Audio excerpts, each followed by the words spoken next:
Hey, I'm Neil Rubenstein, stand-up comedian, Oklahoma City representer. You're watching Tyler and John, All Punked Up Pod. Enjoy it.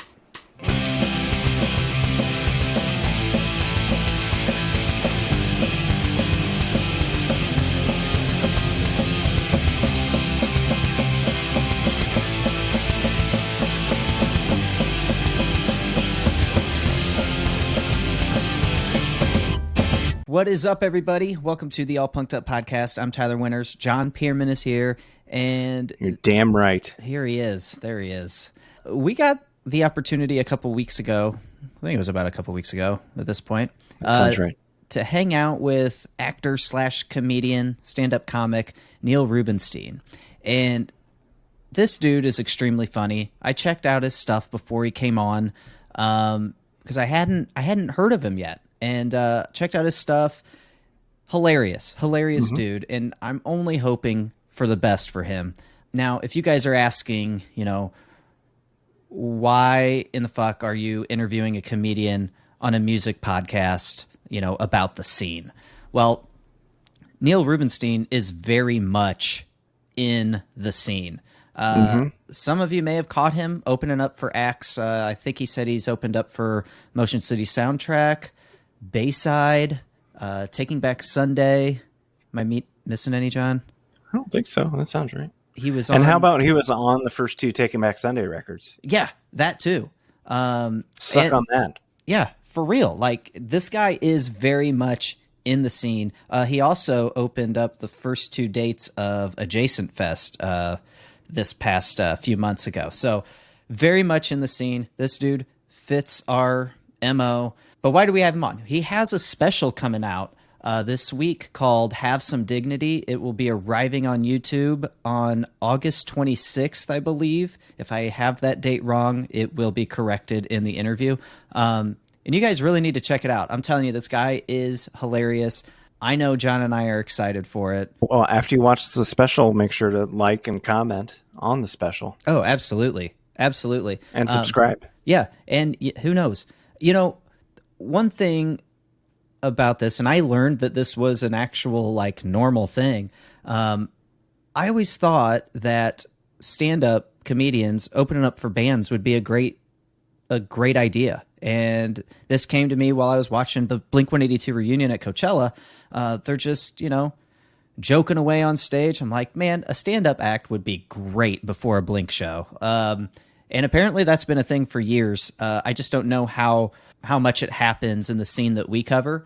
But it is neat to see. So I'm hoping that with Neil's special coming out, I'm hoping it gets some buzz. I'm hoping he gets some followers and some new fans from this. And then hopefully we could see, more stand-up acts on some tours, because I'd be all for it. I love stand-up comedy. I appreciate it also. Yeah. All right, John, I guess without further ado, we should just get to our interview with Neil. Let's go back in time. Here we go. John? All right.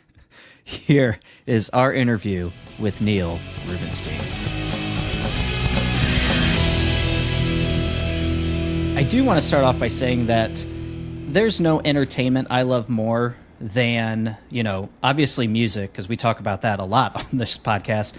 But the other form of media I like is stand-up comedy. And it's finally nice to be able to wiggle in some stand-up comedian on this show. John and I have actually been talking about this for a while. How can we get different types of people on this podcast, especially comedians, and still make it make sense, And I feel like you're the best one of those people to kind of start this off, because you just recently did a set at Adjacent Fest. I think you did both days, right? Yeah. And you actually open up for bands every once in a while. Yeah. So this is awesome. I did a full US 3 months opening for Motion City.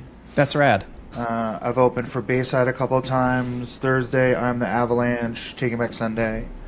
And you said that you're friends with Newfound, the Starting Line, the drive-through era bands and all that. Yeah, we all in those touring years, Yeah, toured with all those guys. Chad, when Chad was in Shai Halud, I was in a metal hardcore band, and we toured together. Okay, awesome. I was going to ask, did you yeah. play music as well? Yeah, I was in a couple of bands back in the previous life.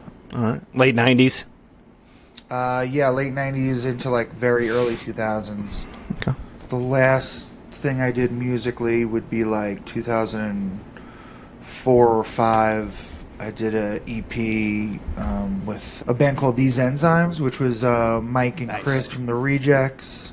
Oh, cool. And Matt on the demo. Matt from Motion City played bass, and then live, Derek from Brand New at the time played guitar.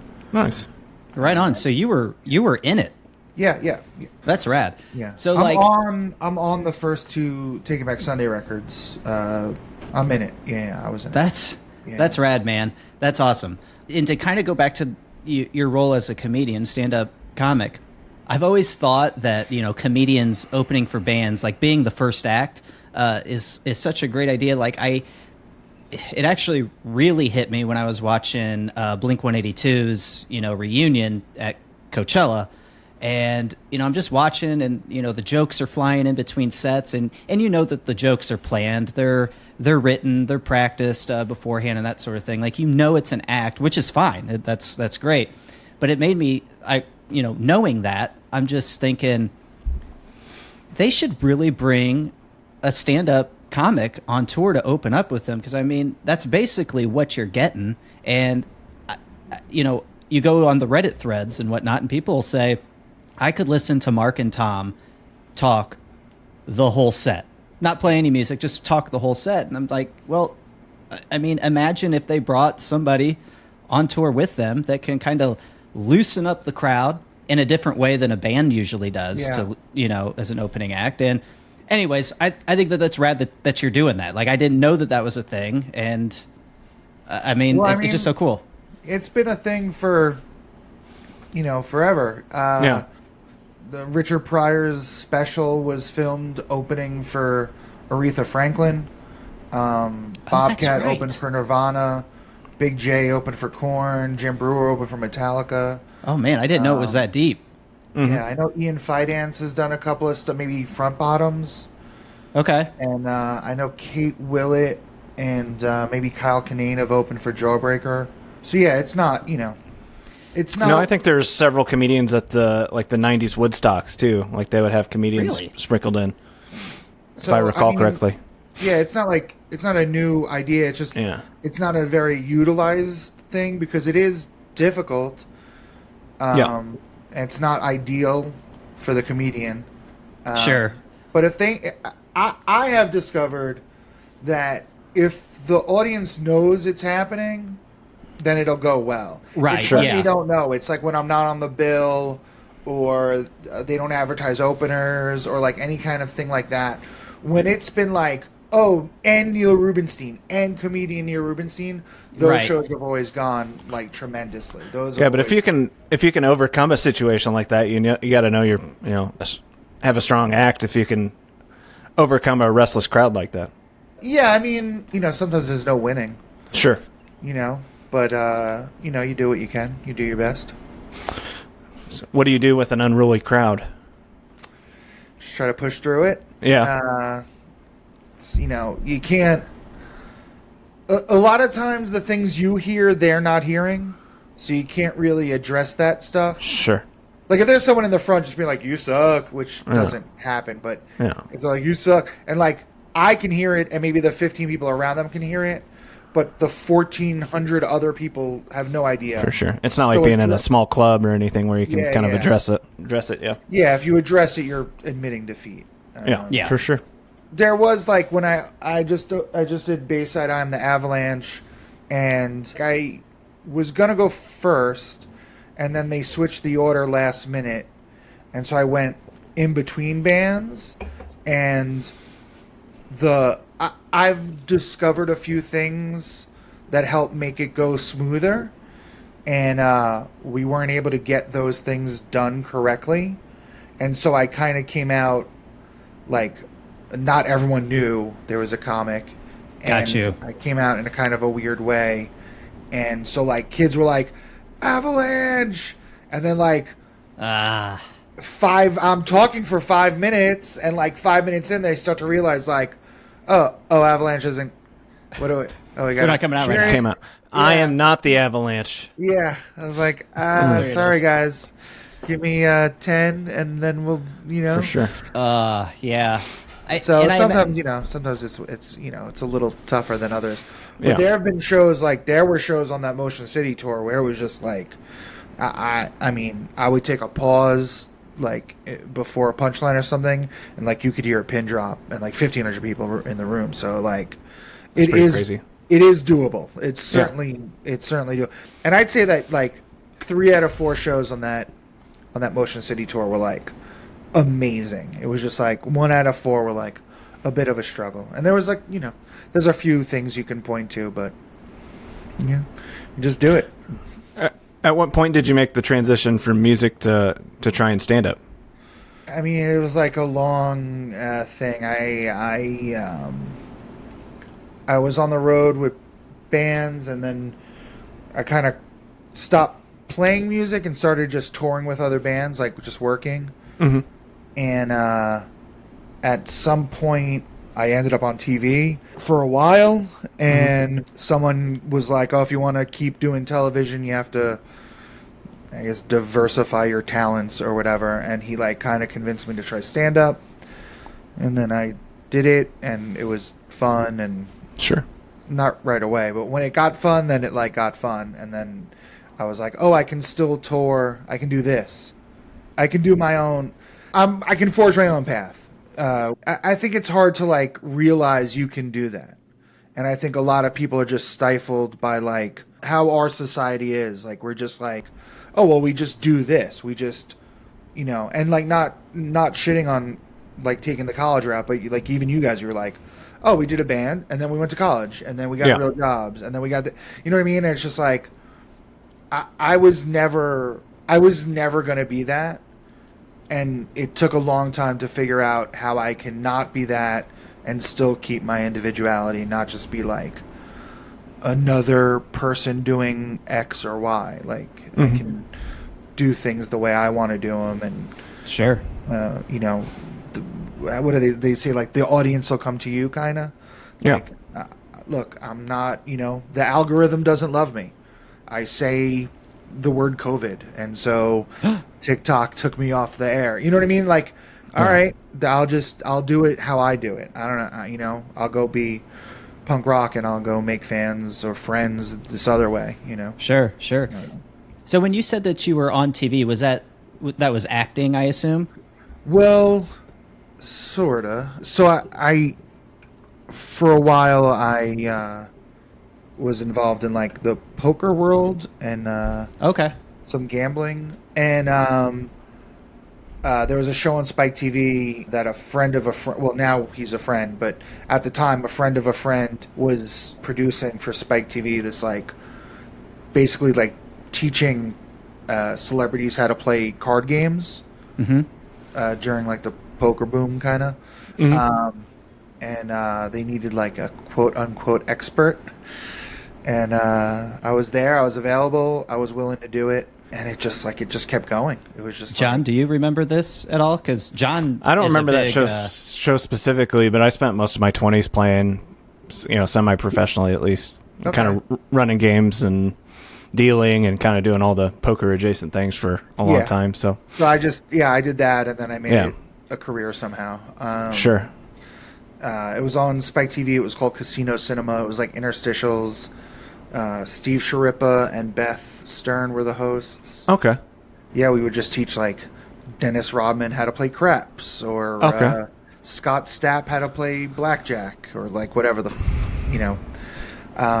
and it just never stopped. Like, you think you're going to do like 10 episodes, 12 episodes. It was like 4 years. Oh, wow. 5 years. And it was just like, all right, I guess we just keep doing this. Right on. And then someone was like, shit ends. Yeah. Right. Yeah, sure. So especially when it comes to TV. Yeah, they were like, why don't you try stand up that way? Like, people will see that you can do other things and you can like stay on TV. And Had you done stand up before at that time? I hadn't done it at that time. No. Okay. So that was like hey, try this. Was that a weird suggestion then, or did they know you were just funny in conversation, so they're like, hey? Yeah, I guess it was that. It was like, I'm funny. I'm not shy about being on camera or like in Got you. public speaking. I mean, ultimately he was right. Yeah. Like no one knew it at the time, but yeah, like this is what I like doing most. Sure. So had you given it any thought, in the past at that time? I mean, I'm sure like growing up, watching like whomever, Carlin or Sam Kinison or Dangerfield, Sure. that, I'm sure I was like, oh, this would be fun, And I remember like cleaning at my mom's house, there were some like 4th grade notebooks with like, just like whatever writing in it. Uh-huh. So maybe somewhere in the back of my head, I was like, one day. And I don't think I thought this many years later, but Sure. Okay, so you kind of had thought about it in the past. Your buddy says, hey, maybe you should do some stand-up. This TV thing is coming to an end. Buddy's a So stretch, do you but just do you just jump in? Confidant. I mean, how do you? Did you have any material at the time? Did you take a month, 2 months to come up with? Because I imagine your shows starting out are probably what, 5-10 minutes. Yeah, well, yeah. I mean, I did it. What did I do first? I took a class, like basically like writing stand-up class, and then like the graduation was like a glorified bringer open mic thing, and so like the 12 of us got to do like a prestigious New York City comedy club, with a couple of previous students. Sure. And it was fine. It went fine. There were some hiccups along the way, and when I finally like buckled down and was like, this is what I want to do, I want to take this seriously, I took a lot of classes. Like I wanted to hear other people talk about it. Like that's really I feel like that really helped me improve, was like hearing different perspectives and like different people articulate the art, the craft. Yeah. Yeah, it seems like when I hear people talk about it, everybody's process is kind of at least a little bit different. One of the headliners I opened for frequently, we were just like, this is like a week and a half ago, we were talking about that exact thing, like how like success looks different to everybody, but in like comedy, success doesn't look the same to anybody. Like no one's path is similar. No one's level is similar. Like even if you take like people who like are pure stand-ups, they didn't just like, they don't do it the same way as each other. So it's like, and like one guy could just be like, success to me is doing cruise ships and being out on the road all the time. And then another guy will be like, oh, I'm not going to feel successful until I'm doing stadiums or whatever. You know what I mean? Like those people are still successful. Like they have homes and families and a fulfilling life, and and it's old stand up, but it's different for everybody. Some people Able to provide while doing what they love. That's successful. So what did you do during COVID when you couldn't really do? I mean, were you still able to do a lot of stand up, or? That fucked me up pretty bad. I felt like I had a lot of momentum going into it, and then shit got shut down. Sure. And once open mics started, I started going back out to open mics, and we, some Zoom shows to try and like keep the rust off. And then as soon as stuff started opening in the Midwest, I got a phone call like, hey, we're opening up if you're down to come risk your life. And I was like, yeah, that's better than what I'm doing now. So sure. That was like October and November of 2020. So I flew out to the Midwest and did like a 4 or 5 week run, and then went home, broke my leg. Oh, jeez. Yeah. And then as soon as I could walk again, I just left. I've been on tour basically ever since. for the So you most took part. somebody's advice literally. They were like, go out there and break a leg. Yeah. Yes. Yes. Thank you. Thank you. There it was. Yeah. There it was. Good job, Yes. John. You can leave now. All right. See ya. You're crushing it. Are you guys still in Missouri? Are you guys still in Springfield? We're in Springfield, Illinois. Yeah. Oh, Springfield, Illinois. Yeah. Yep, we're still here. So I lived in Missouri for a time when I was playing cards because I moved to the St. Louis area for a little while. For the riverboat. Yeah, for the casinos there. I didn't have casinos here, so I actually did better when I just ran games and dealt, to be honest. I mean, it was just easy money. So Yeah. I ran a room on Long Island, and it was, yeah. it's an interesting life, yeah, I can say that. There's a lot of interesting characters. I'm sure there's material there. It's mostly podcast fodder, to be honest. Sure. Yeah, it's more, anecdotal kind of stuff. Yeah, you need too much. You need to give too much information. For sure. But yeah, there's some stuff there. There's some wild stuff. No, I mean, some of the funniest things I think I've ever said were probably around a poker table, but they would, out of context, they're not funny. But Yeah. at when they're timed right, they're pretty funny. But even if I told the story now, they wouldn't be funny because it's just you weren't if you're not there. Got to be in the moment. But not to be weedy, but that's the job is to get the audience that doesn't know you, that doesn't have the information, to get them to that same place as succinctly as possible, so that they do find it as funny. That's true. I was listening to Kevin Hart's podcast, and he had Punky Johnson on, and she was talking about how she's got, I think she's got some special coming up, and she was talking about how she's got this one story. I think it's about her marriage or her divorce or something, and it's really important to her, and it's really funny what she wants to say, but she can't figure out how to put it all together just yet. But she's like, I know when I figure it out, it's gonna hit. So that's the beauty of stand up. Yeah, sure. that's the fun part is the puzzle, the problem solving, the figuring it out. For me at least, that's and even when it comes to a whole set, I would imagine, because usually you can pull everything in together. How do I go from talking about divorce to talking about playing poker? Well, you could probably attach those two, but divorce to learning how to skateboard or something. How do you do that? How do you tie those things together? If I started playing poker again, I get divorced, so it'd be a really easy transition. Yeah, that was a bad example. I'm sure a lot of divorces happened over poker. I can't imagine. Yeah. When we were talking about COVID and whatnot, and during COVID, it seemed like cancel culture was huge during that. It just blew up, right? So I wonder. Kinda. Well, yeah. But I wonder if the COVID thing, at least the shutdown part, could have been a blessing in disguise for a lot of people who may have gotten canceled. They just kind of weren't talking. But they still had Twitter, man. Well, I know. I always kind of wondered about that in the back of my head. But it also makes me want to ask or wonder, because we still are, like you said, we're still in that cancel culture. Does that affect how you write a show or come up with an act? Do you hold back at all? I feel like, especially comedians, 10 years ago, it's if you look at Eddie Murphy's Raw, for instance, that was was that in the 80s? Probably the 80s, yeah. That doesn't age well, I don't think, today, but it is some of the funniest shit I've ever watched. So, and then you got Dave Chappelle and all that.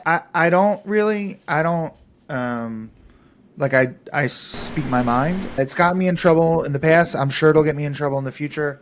I'm not really concerned. Do with me what you will. A lot of times it's I'm not for you anyway. Yeah, right. I've never understood that part where it's I don't like this thing, it should go away.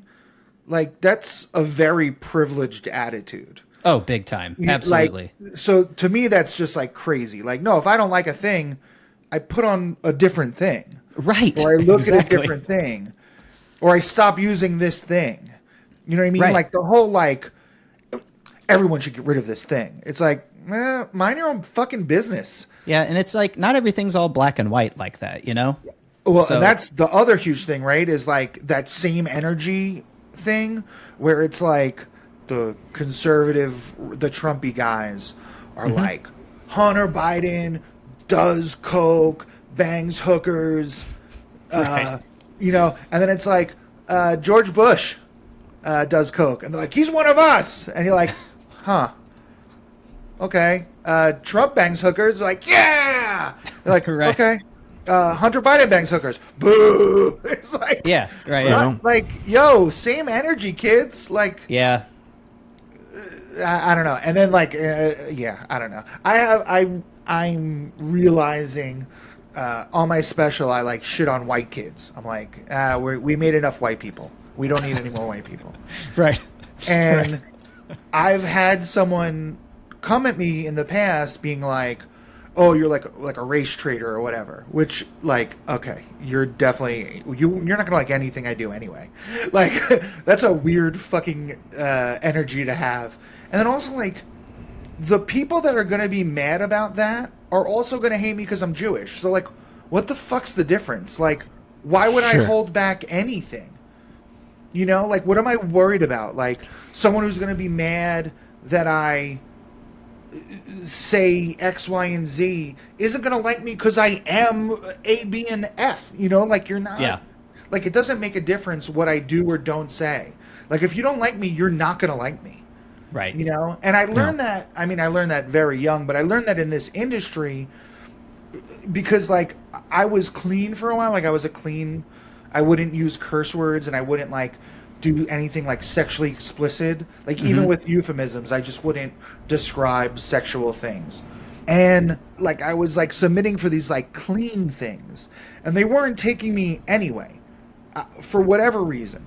And it was like, oh, well, like, let me just be myself. Like I'm trying to like fit into this box that doesn't exist or that I would never get in. You know what I mean? I'm Right, trying to yeah. get into something that I'm not, you know, like I'm an octagon trying to like wedge into a circle. Like just get on, just be you, just be natural, be talking the language. Like this is the language I speak where I say fucking every couple of words and, you know, I say yo, like that's just the language I speak. If you are uncomfortable with that language, then we're not going to get along. You're not going to enjoy me Yeah. regardless. Right. No matter what you say. Yeah, because even if I don't say the F word, like I'm still going to talk about my mom being dead and it's going to make you uncomfortable. Like you're like what we said earlier, like your audience is going to find you. Like we're growing up listening to the kinds of music we listen to. We're part of a small subset of it. It feels big because like our bands got big, Yeah. but like we're part of a small subset of people, and like those people have always carried me on their back. So like I don't know, like I embrace that now. It's like, oh, let me like, yeah, it might be hard opening for the Rejects, but like I'd rather fucking be on the road with those guys than fucking any other 5 people in the world. So, Yeah. like, whatever. Like, I'm just trying to be in the box that I belong and not Yeah. try to get in some other box. Well, it's probably easier that way for you anyway, because there's no guards that really are up or no. You're not trying to play somebody or not. You know. Yeah. Yeah, you're always like, yeah, if you're like watching what you say or like stepping on eggshells, whatever, like whatever that expression is, like that it just makes it so difficult to just get, and then like trying to keep track of that. You know what I mean? Like, oh, am I allowed to say these things now? Or am I like, is this something like, is my audience going to be cool with this? Like, no, like, so I believe that most people that come to me tend to be on the liberal side. Mm-hmm. But I also have people that have followed me because I make fun of liberal stuff too. Yeah. And so I have like, I know on TikTok in particular, I have a lot of like MAGA followers because the very first video that I did that blew up was making fun of CNN. Oh, nice. And I'm not making fun of CNN because CNN and I'm making fun of news networks in general because they're all bullshit. Yeah. So like I would do a Fox News one, I would do a CNN one, I would do an MSN. Hey, you really hit the magas in the G spot Yeah, but there. right, but they saw, like, they picked up on it and they started following me, which is great. Like, Yeah. I'm probably gonna say some other stuff you like, but I'm also going to say some stuff you don't like. And if you're cool with it, then we're all going to be cool. But and that's it's the other way too. Yeah, that's the beauty of stand-up, though. Everybody, I think, should be able to laugh at themselves. Like take ourselves off of a pedestal. Like, everybody is living life, not the same life, but, man, just don't take yourself too serious. We do some things that are ridiculous. And it's funny when they are brought to the attention. And especially, I will say, some of my favorite comedy is the shock factor. Like, most of the time, if you're laughing at something that a comedian says, it's because you weren't expecting the comedian to say it. But it's funny because you most likely have thought that, you know? So it's like, I don't know. I think when the context and the intent that's is the thing. Humor, then I'm never going to be offended. That's the really, thing. And that's personally. why I think, I personally feel like, and I don't know how you feel, Neil. Or at least I haven't been offended yet. From the outside looking in, I feel like stand-up is getting to a place where it could possibly be untouchable to cancel culture to some degree. That could be wishful thinking or hopeful thinking on my part. But I think John makes a good point, because unless you're actually being hateful or your intent is to be hateful, then I think, you're going to be subject to being canceled. But if your intent is to just joke around, then I think people need to, leave comedians alone and just don't watch if it's not your cup of tea. I mean, I think when it comes down to it, intent is everything. It really is. I agree. I mean, Chappelle seems to be still okay, so I think everybody else is But safe. again, Just say whatever it you depends want. on your fan base too. Like, I have a close friend who has like a little bit of a wokier fan base. I hate that word, but you know, it is what it is. Yeah. We know what you mean. And they like made a misstep, and like that whole community like came down on them like tremendous. And it's like, no one's gonna be. If you're looking for perfection, man, you seal the box up now, man. You're not gonna find it.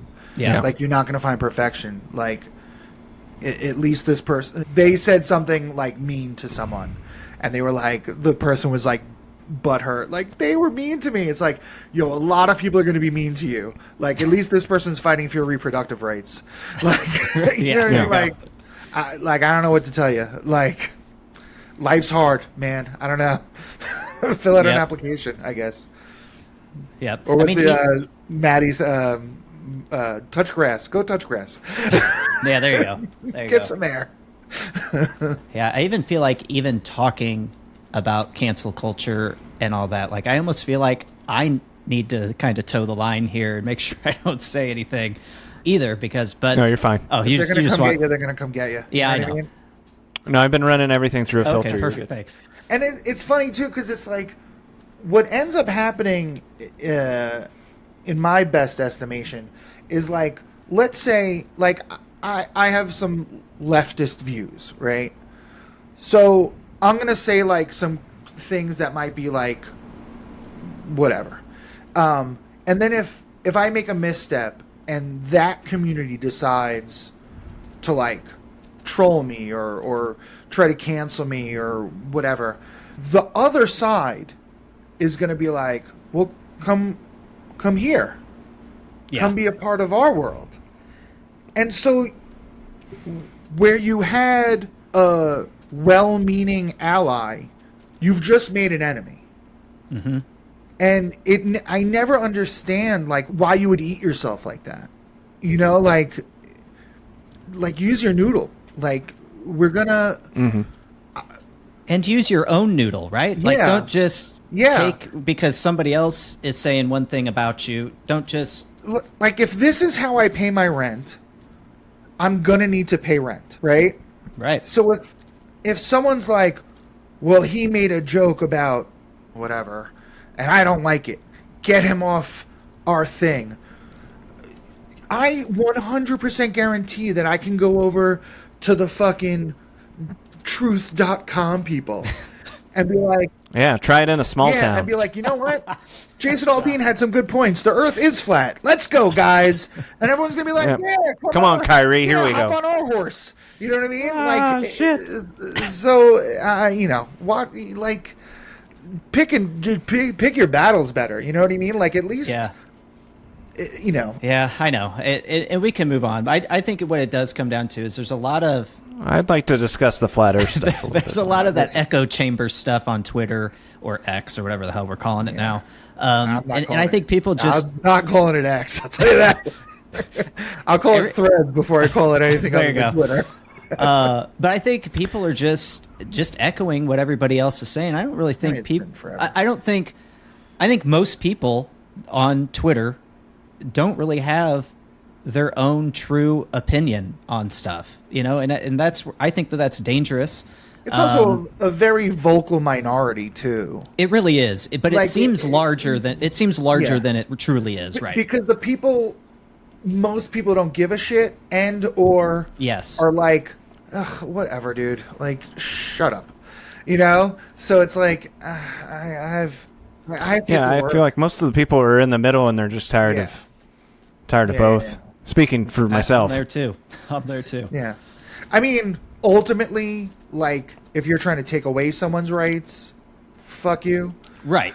But that also applies to the people trying to take away people's livelihoods. Like, absolutely. Someone, listen, and I'm not... Or your First Amendment rights in some cases too, really. I'm not saying this is okay. But someone says something, maybe sexual harassment, right? Someone says something sexually harassing to someone. That person shouldn't lose their job. Like, we should come up with a penalty, sure. But, like, I can't... Are you talking about when I complimented your hair? Yeah. I'm sorry. Yeah, that's exactly what I'm talking about. Like, all right, Louis is a bad example because, like, I feel like Louis is not the perfect example for this.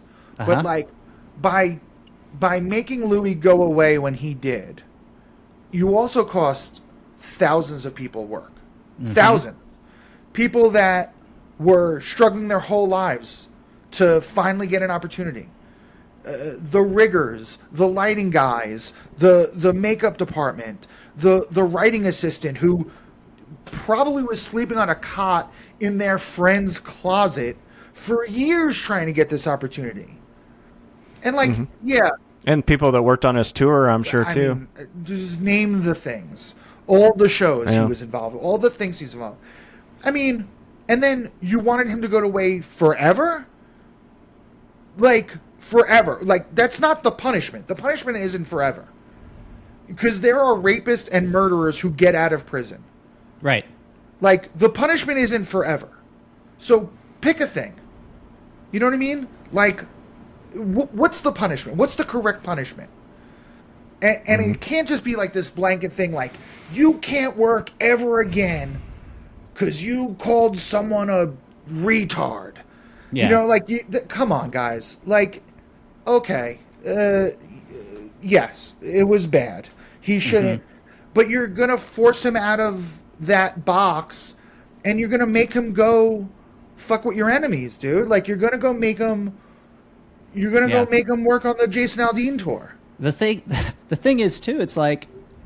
It goes to what you said. Like, regardless, Louis C.K. learned his lesson. Like... I mean, he should still be allowed to work regardless because he didn't, like you said, he didn't kill anybody. I kind of want to be careful with what I say too, but it's like Bill Cosby's out of jail. Bill Cosby's out of jail on tour. Yeah. Are you fucking out of your minds? Exactly. So it's like he did the things he was supposed to. Yeah, what he did was weird and it is kind of gross, but hey, whatever. And not for nothing. Like, I know I'm going to get heat for this, but, like, if he looked like Brad Pitt, would we be having this conversation? No, absolutely not. Absolutely not. He does have a look. Yeah.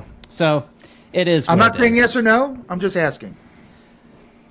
I'm never going to stop listening to him on Opie and Anthony, though. So, I mean, whatever. I'll listen to those shows until I die. I don't know if you're an Opie and Anthony guy, being from Long Island. Not really, but no, not either way.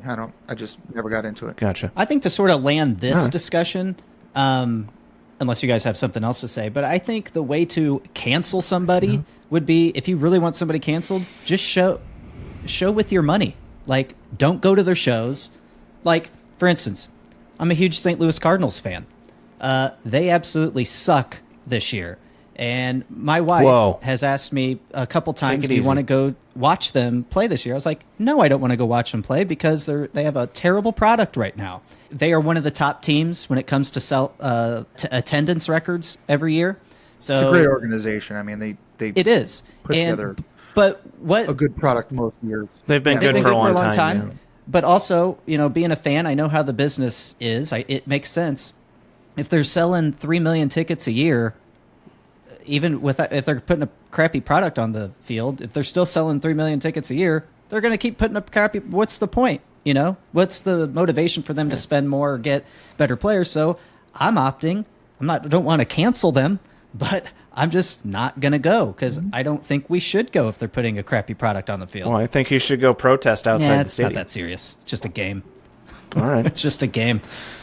Yeah. But yeah, so that's how I feel. Show you don't like what they're doing by Just not shows- giving them money. It shows how crazy of an influence Yadier Molina is. Oh, yeah, for That, real. like, once he's gone, like that's it.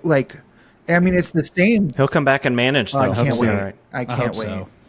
He's going to be a manager. So he's already managed Puerto Rico and the Yep, World Baseball yep. And I Classic. think he managed some fall league stuff too, or Dominican League, something like that. He's Well- we're so fortunate to have gotten to watch him play. Like that, yeah, that's he's the greatest to ever do it. Like, Yeah. I know that Oh, Johnny absolutely. Bench is like a big deal, and like I never got to see him, but like I can't imagine. I can't imagine a better. I mean, whatever. Yeah. Yeah, that's kind of how I feel. Second best. Okay, second best. I mean, I feel like Yeah, he's going to be. He might get 100% Hall of Fame. he should. it's gonna be close. I do wonder about that. He should, but it's like we also had the privilege of watching Albert probably Pujols, won't, but also John and I, growing up in the Midwest. I mean, we were big Bulls fans in the '90s. I think of all the players that, Yachty, Pujols, and then getting to watch Michael Jordan day in and day out. Like, I don't know.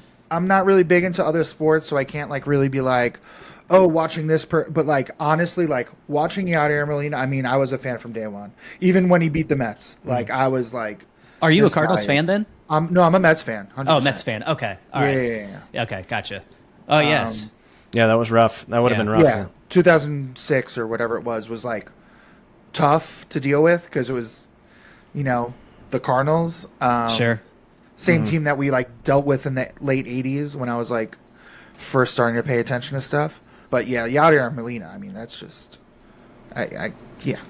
But I didn't mean to kind of go off Yachty here and how great he is as a player and just, a person in the clubhouse. It's just, you look at what Adam Wainwright's doing this year. He should have retired last year. I know he's trying to get to 200 wins, but it's like he is not good this year. He just doesn't have it. And you just wonder if it's because Yachty's not behind the plate, his other battery partner. So Yeah. It's my dream to do a half pop punk, half Cardinals podcast. we're finally doing it, man. I can talk baseball. Who's the Yadier Molina of comedy to you? The best. See the transition? Like that.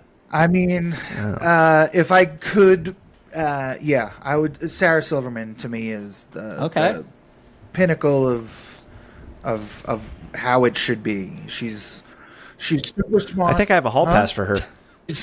Super smart, super like I love her politics, and I love that like she will do a very important piece and be silly throughout it, and like that, like to me that's just beautiful art. Like just being able to talk about like pro-life versus pro-choice, and like squeeze in fart jokes and whatever else.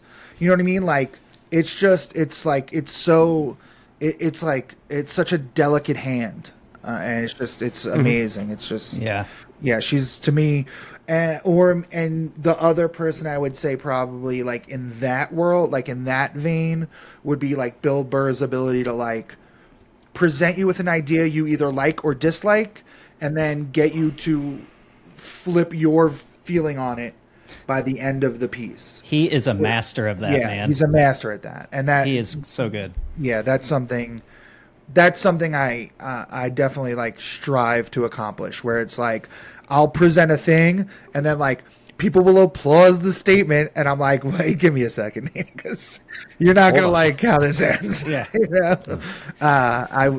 That's a thing to aspire to. But yeah, Sarah Silverman for sure is like the Yachty of Of comedy. Yeah. So you have a special that you're about to release, right? August 24th. August 24th. What's the special going to be called? Have Some Dignity. Have Some Dignity. Is this going to be on Netflix, YouTube? Where's it? It's going to be on YouTube exclusively at the beginning. When does this come out? I don't know. I'm just trying to figure out what I'm allowed to say based on... Go ahead and just spill the beans, and we will not release this until you make that announcement. Okay. So yeah, it's going to be out on Equal Vision Records. Oh, sweet. Awesome. It's going to be on there. They're putting it out. Wow. What a good idea. Yeah. So we're really stoked. Yeah, it's just like another piece to what I'm trying to do. Like it's just another, I don't know, to me it makes perfect sense. Like I'm not trying to be anything I'm not. My band would have been on Equal Vision. Yeah. Like it's almost sort of a full circle moment. You know, you were maybe striving to get there. Now you're here. It's just you're doing something else. That's rad. Like it makes as much sense as it doesn't make any sense. You know what I mean? Like It's like they're putting out comedy now. No, they're putting out me. I'm the thing. Mm-hmm. Hey, but maybe you might be a new trend. That might need to happen. Like we all know the music industry is weird right now. So maybe they, and Netflix specials are the thing. So get in there. Yeah, maybe in 5 years there's like a comedy imprint on EVR, you know? Yeah, you just never know. Mm-hmm. Yeah. So Equal Vision, is there going to be like, could this potentially have a vinyl release or anything like that? It's definitely going to be on vinyl. I have a 7-inch out already. I have a 7-inch on Enjoy the Ride Records. That was like the first thing I did. And so, this will be a 12-inch. Right on. Yeah. Pre-order such a great idea. The 24th also. Okay, great. So... Are you a record guy? I only by default, like only because the music we listen to came out on 7 inches. I never like, and since like being on the road, like I've sold most of my collection. I have like 10 or 12 inches left, and maybe like 10 7-inches left. Things that are like irreplaceable, not. Value's not the thing, but like just the fact that like this thing just doesn't exist anymore. More about how you got it than what it is. Yeah. What were we saying? Oh yeah. So, but it just our world that made sense to me. Like, I've to have a 7-inch on tour just made sense. And like I have guitar picks. I'm just operating as a punk band. It's all DIY. Just so happens, it just so happens I don't play punk music. Like that's just we're gonna operate like that, and hopefully we have the same successes. But so you got the special coming out on August 24th. I mean, it seems like specials are like the new trend. It's been the hottest thing basically since the pandemic and whatnot. So for you, it's kind of a weird question. I got to think of how I want to ask it, but what are you hoping maybe that this special does? Is there like a goal that you're trying to get to? Maybe just get more noticeable, more recognized? Just raise the profile. Yeah. I'd love to be in a position where me opening for some friends isn't a novel idea. Mm-hmm. Where it's just like, oh yeah, this makes sense. However that happens. So if that's, I'm on EVR, I have the pedigree, the special did well, I'm worth a few tickets in some markets, then it's like, oh, let's bring Neil. Like, it makes sense. Yeah. And if we can get to that point, I mean, that's all I can ask for, And then I just want to be able to do this and not stress about whether or not, like right now, like if my car breaks down, like I live wherever we break down. you know? Yeah. I would like to alleviate that stress. Absolutely. Makes total sense. And to be able to do that doing what you love is, I mean, we talked about it at the beginning of this, but I mean, I feel like that has to be the ultimate goal, to be able to provide and all that. I couldn't do it another way. Man, there's no way I could just. I've never been able to like just go to an office or. I can't. I don't know. I was just. I mean, I was raised poorly, I suppose. I don't know. I just. Oh, I still hate it. I think too, it's just the type of personality that you have, you know. And I think a lot of creators and entrepreneur type mindsets, they're all that way, you know. I for one, you know, for my main gig, I'm a web developer, so I go to the office. I work from home sometimes, but it's like I'm still creating, so I get that outlet. And I definitely have a creator type personality, entrepreneur type personality. So I feel like that's a different type of office job that I'm not necessarily doing. So I totally get it. Like I wouldn't be able to do anything too mundane, like, you know, typing in numbers all day long or trying to meet. I don't know. I always joke about that. Like I wish I could. Like I wish I could feel as fulfilled as I do now, like just punching. But you know what? Those same people that are sitting in an office who maybe have that creator mindset are just too scared to, you know, go out there and do what they want. They probably envy you, you know? So it's like, I mean, yeah, you know, you just never know. Yeah. Just never know. It is an interesting, you know, that our culture is just like the fear of homelessness is what keeps you at bay. Yeah. Well, and especially in this current economy. So I get it. I mean, I mean, it's always been, but. So speaking of making money though, do you got any tours? Are you on tour right now? Do you have any shows coming up? I'm on tour right now. August is tough. August is always, I mean, notoriously tough. I am on tour right now. I'm in Albuquerque. I head over to Oklahoma City for a couple of days. Indianapolis, Nashville. Ooh, nice. Some Louisiana stuff. Atlanta, Richmond, Columbus, Ohio, Louisville, Scranton, Wilkes-Barre, some New York City stuff, some Long Island stuff. And yeah, just always on the road. Just grinding. Literally always on the road, yeah. Well, that's awesome, man. So where can we get dates at neilrubenstein.com? Yeah. Okay, and we get tickets there as well, I assume. Yeah. Well, I'm not great at the links stuff. I just put a list. You're gonna have to Google if you. Also, like, I just hate like, I don't know. I guess it comes back to like punk. Like, I'm doing a free show tonight. The special is gonna be for free. When we recorded this special, it was for free. You know, I put up a GoFundMe to like pay for it, but like. You know, I don't know, man. You know what though? It's not really. Yeah, it's free for us to consume, but man, it's such a big investment. Like, you're investing in yourself here, so it's free for us, which maybe there's going to be a big payoff. I hope there is, man. I really truly do. I mean, I've been living at this level for like 2 years now, so it's like. I don't know. What's the fucking difference at this point? Like, I just want to like create and bring smiles to people's faces. I don't whatever. That's what it's all about.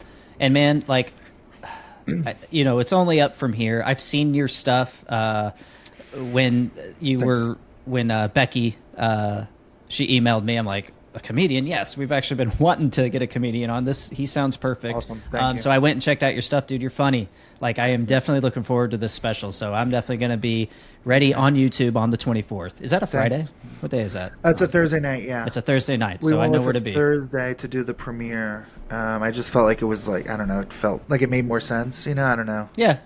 Mm-hmm. I know that like Friday is like whatever we're like doing New Music Friday is right.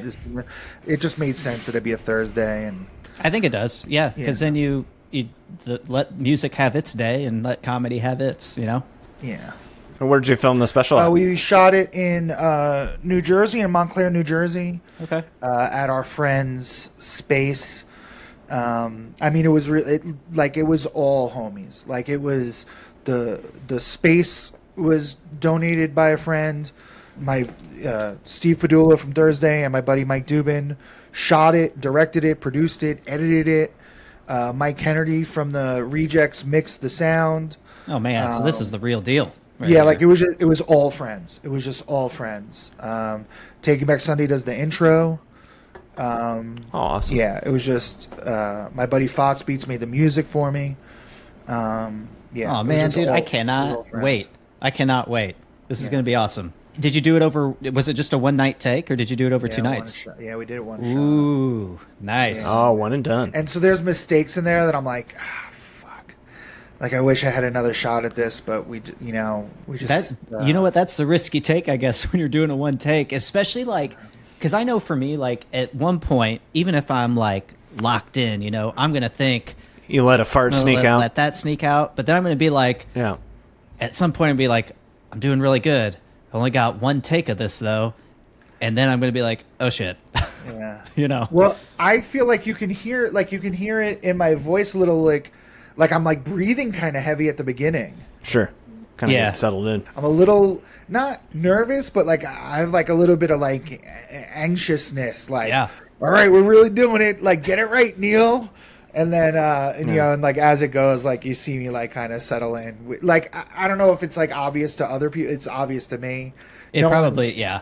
No one said anything, so probably it's not obvious. But like for me, I was like, you know, watching it, I'm like, dude, why are you going so fast? And then finally, like, I'm like, all right, like I almost wanted to like take that chunk out, and like Stephen Dubin had to be like, nah, dude, it's no one knows, dude. Okay, and that's Yeah, but that's I who know.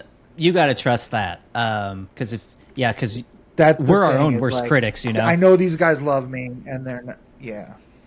They want to put your best product out there just as much as you do. Yeah. But we can, I think, Neil, we could go ahead and try to land this thing then. Is there right. anything that you want to add that maybe we didn't cover? No, I just hope people watch the special. You know, come see me August live. 24th? That's, you know, yeah. The special is just like, you know, an advertisement for to come see me. You know, come see a show, hang out. You know, make friends. Yeah. That's what this is all about. I just want to wind down my time on Earth and like having a good time. Yeah, and hopefully this is the start of something huge for you, Neil. Because Thanks, man. you've been grinding and you've been doing your thing, and you like to see people like that put in the work succeed. So Yeah, thank you. here we go. Here we go. All right, everybody, Yeah. listen or be ready on August 24th on YouTube. Watch. Be ready. Neil Rubenstein's special is dropping. Watch and Watch and listen. Have listen. some dignity. August 24th. Thank you. Have some dignity. Yo, thanks so Like much, and man. subscribe. Thank you for Absolutely. yeah, and send me like the links or whatever, and I'll share. I'll do what I can do. All right, definitely will. Thanks so much, man. Thank you very yeah, much. no problem. All right. Thank you, Neil. Take it easy, guys.